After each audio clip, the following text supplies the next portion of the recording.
एक नया रफी पैदा कर लूंगा, बी आर चोपड़ा के सिर चढ़कर बोल रही थी शोहरत।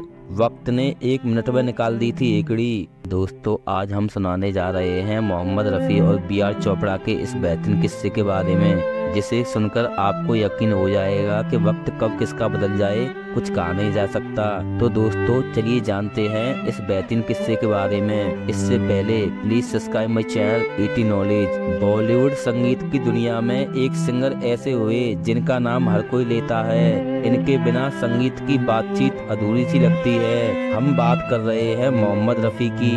इनके गाए गीतों में आज भी कशिश बरकरार है और आज भी सुनने वाले इनके दीवाने हो जाते हैं। रफ़ी जितने अच्छे सिंगर थे उतने ही अच्छे इंसान भी थे और यह कभी किसी के साथ गलत व्यवहार नहीं करते थे।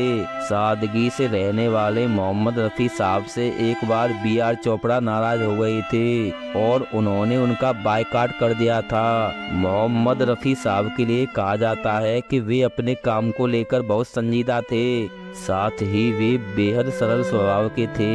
यही वजह है कि कभी उनकी किसी से टकरार नहीं होती थी। लेकिन एक बार बी.आर. चोपड़ा का ईगो सामने आ गया था और उन्होंने गुस्से में कह दिया कि मैं एक नया रफ़ी पैदा कर लूंगा। भारतीय सिनेमा में बी.आर. चोपड़ा एक बड़ा नाम रहे हैं। उनकी बनाई कई फिल्में आज भी याद की जाती हैं। 15 अगस्त 1954 को बी.आर. चोपड़ा एक नई फिल्म नया दौर लेकर आए थे। दिलीप कुमार, वैजंती माला, अजीत, जीवन, जॉनी वॉकर जैसे कलाकार इस फिल्म में शामिल थे। नया दौर फिल्म को खूब पसंद किया गया और यह फिल्म सुपरहिट साबित हुई। खास बात यह थी कि इस फिल्म के सभी गाने बेहद पसंद किए गए। फिल्म का संगीत ओ.पी. नैयर ने दिया था और इसके अधिकतम गाने मोहम्मद रफ़ी ने गाए थे। बी.आर. चोपड़ा की फिल्मों का सफल होना भारतीय सिनेमा को आगे बढ़ा रहा था, लेकिन साथ ही कहीं न कहीं उनमें घमंड आ रहा था। कहा जाता है कि फिल्म नया दौर की जो टीम थी उसके साथ वे एक कॉन्ट्रैक्ट साइन करना चाहते थे, जिसके तहत वे सभी कलाकार और किसी प्रोडक्शन हाउस के साथ काम नहीं कर सकते थे।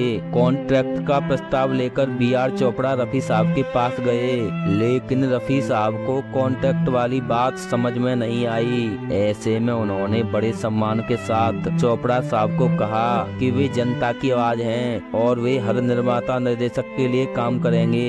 रफ़ी साहब ने बड़ी नम्रता से अपनी बात रखी थी, लेकिन बी.आर. चोपड़ा साहब को यह बात खटक गई और उन्होंने अपनी फिल्मों में रफ़ी को न लेने का फैसला कर लिया। साथ ही उन्होंने अन्य निर्माताओं को भी ऐसा करने के लिए कहा। उनका मानना था कि वे अपनी फिल्मों के जरिए एक नया रफ़ी खड़ा कर देंगे।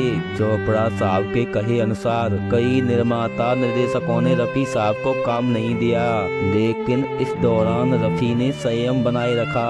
रफ़ी साहब को भले ही काम मिलना कम हो गया, लेकिन उनके जैसी आवाज किसी और के पास नहीं थी। धीरे धीरे बी.आर. चोपड़ा की बातों को दरकिनार करते हुए निर्माताओं ने फिर से रफ़ी साहब को लेना शुरू कर दिया। बी.आर. चोपड़ा ने कई गायकों को तराशने की कोशिश की, लेकिन कहीं ना कहीं वे भी समझ गए थे कि वे गलत जिद कर बैठे हैं। बी.आर. चोपड़ा के भाई यश चोपड़ा ने जब फिल्म वक्त बनाने का फैसला किया तो उन्होंने अपने भाई से पूछा कि क्या वे सिंगर के तौर पर रफ़ी साहब को ले सकते हैं। बी.आर. चोपड़ा ने बेमन से हामी भर दी। 30 जुलाई 1965 को फिल्म वक्त रिलीज हुई और इसमें रफ़ी साहब का एक गाना था जिसकी हर लाइन बी.आर. चोपड़ा के लिए करारा जवाब थी। वह गाना था वक्त से दिन और रात, वक्त से कल और आज, वक्त की हर से गुलाम, वक्त का हर से पे राज। रफ़ी साहब ने बिना कुछ कहे सिर्फ अपने गाने से बी.आर. चोपड़ा को करारा जवाब दिया था। साथ ही यह भी साबित हो गया था कि समय के आगे सब छोटे हैं, ना अच्छा समय रुकता है और ना बुरा।